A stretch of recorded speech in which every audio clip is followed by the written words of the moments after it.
Pasqui, secretario general de la Central de Trabajadores de la Argentina y diputado nacional de Unión por la Patria, que gentilmente nos atiende para hablar un ratito aquí al aire. Hugo, ¿cómo estás? Acá Ailín y Lucas te saludamos. ¿Qué tal? Bien, buen día. Gracias por estos minutitos aquí con Radio Estación Sur. La verdad, con muchos temas para hablar. Uno que tiene que ver con lo que sucedió ayer. Nuevamente el gobierno va a fijar el salario mínimo por decreto. ¿Cómo lo viste a esto? Creo que se repite la misma maniobra que se produjo en la primera convocatoria. Desde que está Milei a cargo del gobierno nacional no hay una sola sesión del Consejo del Salario que se haya podido lograr un acuerdo. Permanentemente los empresarios tienen una posición dura. La vez anterior no querían que se discutiera la inflación de los primeros 2 meses del gobierno de Milei, que fue demoledora. Querían discutir borrón y cuenta nueva de ahí para adelante. Ahora vinieron a proponer para cobrar en noviembre 264.500 pesos, cuando con eso no se cubre ni siquiera la canasta de indigencia actual. Y por supuesto una propuesta inaceptable. Las 3 centrales propusimos otro camino, que era empezar a recuperar el salario mínimo vital y móvil, ni siquiera en el nivel que tendría que tener, Claro. si habláramos de recuperar que el valor que tenía, por ejemplo, en 2019, para poner un punto. No hubo posibilidad de llegar a ningún acuerdo con los empresarios, y la actitud del gobierno es lamentable, porque actúan como si estuviéramos discutiendo dos particulares en una escribanía, digamos. Claro. El gobierno es una escribanía, por supuesto. Cuando tenga que laudar va a tomar partido, porque el laudo anterior puso la cifra donde querían los empresarios, no donde pedíamos las centrales sindicales, y doy por descontado que ahora va a pasar lo mismo. Y parece ser, Hugo, como que el gobierno también le sienta cómoda la posición de estar operando o accionando en favor de los grupos empresarios de la República Argentina. Sí, porque comparten fundamentalmente algo en lo que están absolutamente convencidos, unos por una cosa, otros por la otra: bajar el costo salarial. Para el gobierno, bajar los salarios es la forma que tiene de ponerle un ancla a la inflación, porque además de los brutales recortes, lo que en realidad está haciendo que la inflación se mantenga baja es que no hay demanda. Al caer la demanda, los precios se mantienen porque están vendiendo el stock que tenían. E increíblemente los empresarios, que pusieron como justificativo de esa propuesta deshonrosa que hicieron en términos de salario, la caída de la demanda, la caída de la producción, nosotros decíamos, bueno, evidentemente ustedes se ve que tienen la cabeza disociada, porque cuanto más salarios bajos tengan, más caída de la demanda van a tener, menos van a producir, menos van a vender.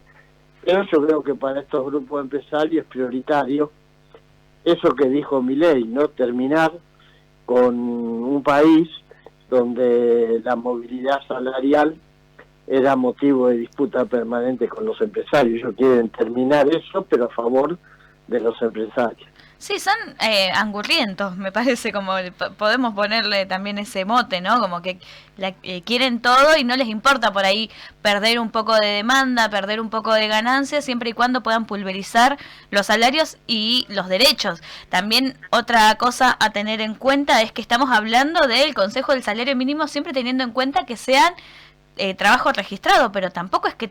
O sea, el nivel de trabajo que no está registrado, trabajo informal que hay en el país, es altísimo, y en ese territorio también está muy complicado. Sí, claro, y además ahí es donde se produce una desocupación que no deja huella, porque no hay estadística de la desocupación la gente que no está registrada, el trabajo de changa, el trabajo eventual. Pero todos sabemos que cuando los que tienen trabajo tienen que reducir sus gastos, lo primero que hacen es, qué sé yo, dejar de arreglar una pared, una medianera, dejar de cortar el pasto de la casa, dejar cosas que las hacen los trabajadores eventuales, y eso también es como una ola que tira hacia abajo. Sí, sí, sí. Bueno, lo pensaba también en términos por ahí desde el lado del feminismo, que decimos, bueno, también los trabajos registrados, los trabajos no registrados de las mujeres que limpian casas, que cuidan niños, no sé, me pienso ahora, por ejemplo, las que hacen las uñas, que cortan el pelo, también son cosas que se van cayendo y que va también determinando cómo se va perdiendo la clase media, que también los números han sido terribles. Sí, claro, eso es lo que explica que hoy tengamos 18 puntos de indigencia. Se lo decíamos ayer a los empresarios. Ustedes y el gobierno son los responsables, claramente. Un país en condiciones normales no puede tener 18 puntos de indigencia. No lo tuvimos ni siquiera en la peor de las condiciones, que fue en la pandemia. En la pandemia, en plena parálisis, llegamos a los 12 puntos. Y ya era una bestialidad porque habíamos duplicado el nivel que existía antes. Ahora resulta que tenemos 18, y bueno, y los empresarios siguen ganando, porque si vos ves, por lo menos los grandes grupos tienen ganancias extraordinarias que no las tuvieron nunca. Claro. Sí, que va pasando eso, además, se concentra, los grandes grupos ganan más, se concentra, y los pequeños van perdiendo, van quebrando, entonces los grandes grupos pueden acceder a comprar por migajas, no sé, las pequeñas pymes, los pequeños comercios, no sé. Yo veía, por ejemplo, el fenómeno de las... ¿Cómo es que se llama? Las franquicias, por ejemplo. Cada vez no encontrás el kiosquito que se llamaba Manuel, Pedro y Juan, ahora todos los kiosquitos tienen el mismo nombre porque es una franquicia. Es verdad. Hugo... lo quiero llevar también a lo que está sucediendo en la Cámara de Diputados, porque la verdad es vergonzoso que 5 diputados de la Libertad Avanza hayan ido a visitar a genocidas en el penal de Ezeiza. Además, hoy se conocía también el portal de La Política Online, que fue quien publicó esta noticia, publicó también que fueron en vehículos oficiales del Congreso, puestos por el presidente de la Cámara de Diputados, Martín Menem. ¿Cómo lo viste vos? Digo, no solo como integrante de la Cámara, sino también como un ciudadano argentino que ha participado en estos últimos 41 años del proceso de construcción de la democracia, que se haya dado la primer visita oficial institucional de un órgano del gobierno a genocidas. Y pienso que se cruzó un límite de esos que no se deben cruzar nunca. Esos que rompen el pacto democrático de la Argentina, porque el pacto democrático de la Argentina post dictadura genocida se construyó sobre la base del juicio a la Junta, a los genocidas, del nunca más, y eso se convirtió en política de Estado. Entonces nadie tiene derecho en el marco de la democracia a autorizar una visita de ese tipo, porque si fueron con una camioneta oficial, yo no saco la camioneta, yo soy diputado y no puedo sacar un auto del Congreso para nada. Claro. Si alguna vez lo pudiera hacer, tendría que cursar un pedido al presidente de la Cámara y que me lo autorice. Entonces, esto es doblemente grave.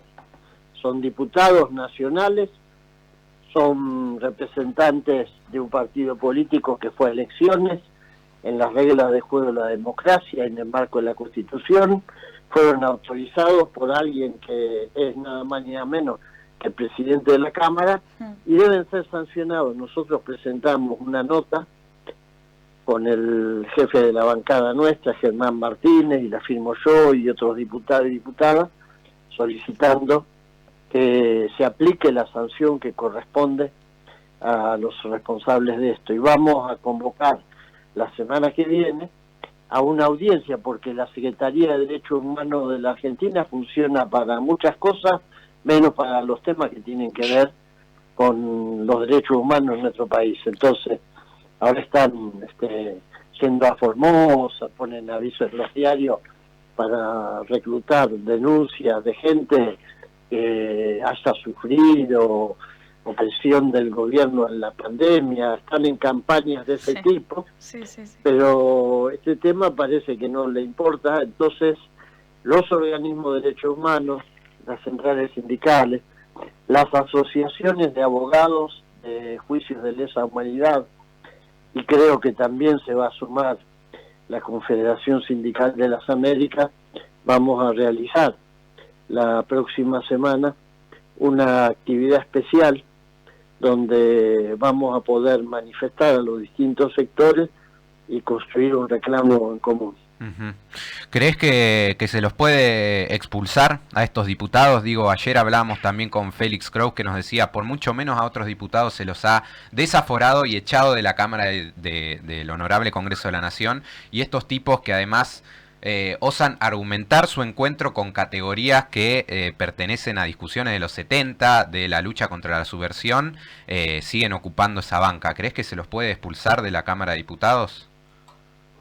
Primero creo que se los debe expulsar, se los debería expulsar. Uh-huh. En cuanto a que esto se concrete, va a depender de esos bloques que están en la zona gris, según ellos, pero que la mayoría de las veces terminan actuando, votando a favor del gobierno. Si eso no sucediera, no tengo duda de que se los expulse.